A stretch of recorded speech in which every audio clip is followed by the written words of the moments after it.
Hello and welcome. All right, let's just jump right in because today we are talking about memory, but probably not in the way you're used to thinking about it.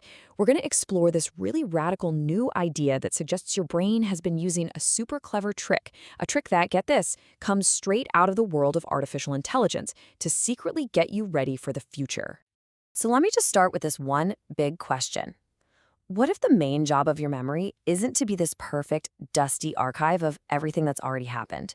What if it's actually a tool, a really sophisticated one, for simulating and planning what's going to happen next?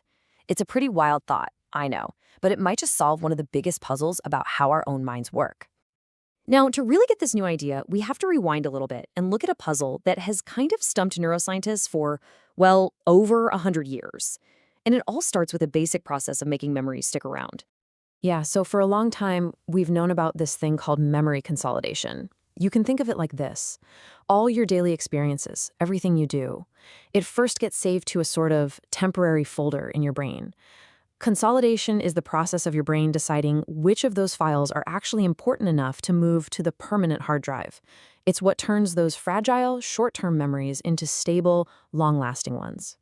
But that, of course, leads to the million-dollar question. How does the brain choose which memories to keep? The classic answer has always been emotional arousal. Something shocking or exciting happens, your body releases stress hormones, and that basically puts a big red flag on the memory that says, hey, this is important, save this. And look, that makes a lot of sense, but it doesn't solve the whole puzzle. Emotional arousal is kind of like a sledgehammer. It can't explain how your brain selects these specific, tiny, crucial details from the thousands of totally boring things that might have happened right before that big event. That's the specificity issue. And this is where our story takes a really fascinating turn, right into the world of artificial intelligence. Because it turns out AI researchers were facing a really similar problem. How do you make a machine learn faster and smarter from all of its experiences? The basic way they do this is called reinforcement learning. You can honestly just think of it like training a dog. The AI agent tries something, and if it leads to a good result, a reward, a treat, it's more likely to do that same thing again. It just learns by trial and error. But the problem is, this can be incredibly slow. It can take millions and millions of real-world attempts to learn anything complex. So computer scientists came up with this brilliant shortcut called the Dyna algorithm. Instead of just learning from the real world, it adds a few extra really clever steps. So first, it goes out and experiences reality, and it builds its own internal model of how stuff works. Then, and this is the key part, when it's offline, when it's not actively doing anything, it uses that model to simulate millions of hypothetical experiences. It basically dreams of different possibilities. And finally, it updates its whole strategy based on which of those simulated actions led to the best rewards. So it's learning from imagined futures, not just the actual past. So, are you starting to see the connection here?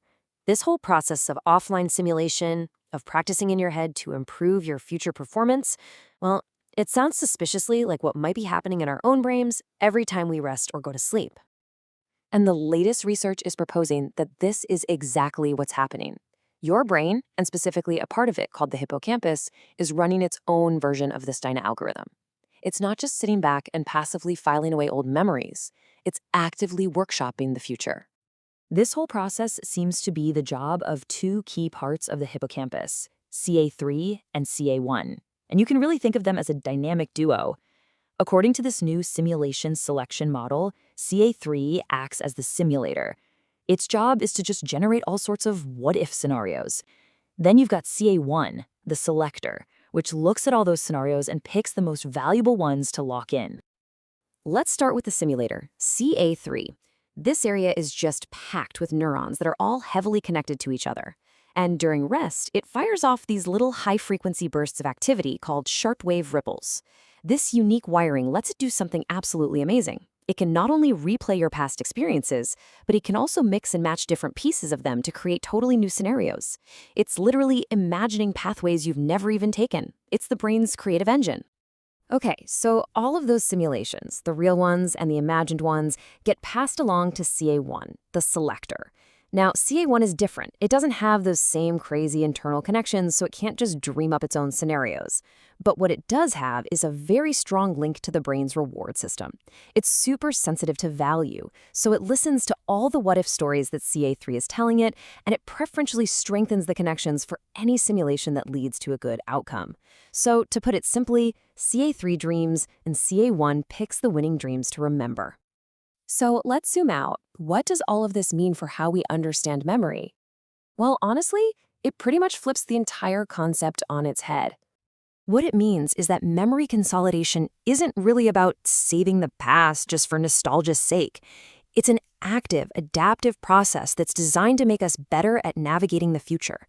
The memories we end up keeping are the ones that our brain has simulated, tested, and decided are the most likely to help us get a reward or avoid a problem later on down the line. And hey, don't just take my word for it. This quote from the research paper sums it up just perfectly. Memory consolidation is an active process of using your imagination to reinforce valuable options for the future. We're not just remembering, we are, quite literally, learning how to handle the future by dreaming up better ways to do it. So we'll leave you with this thought to chew on. If your brain is hardwired to use imagination as a core tool for planning and survival, and it's constantly running these simulations while you sleep to find the best way forward, what does that really say about the power and the purpose of your own imagination? It's not just for daydreaming. It might just be one of the most powerful learning tools you have.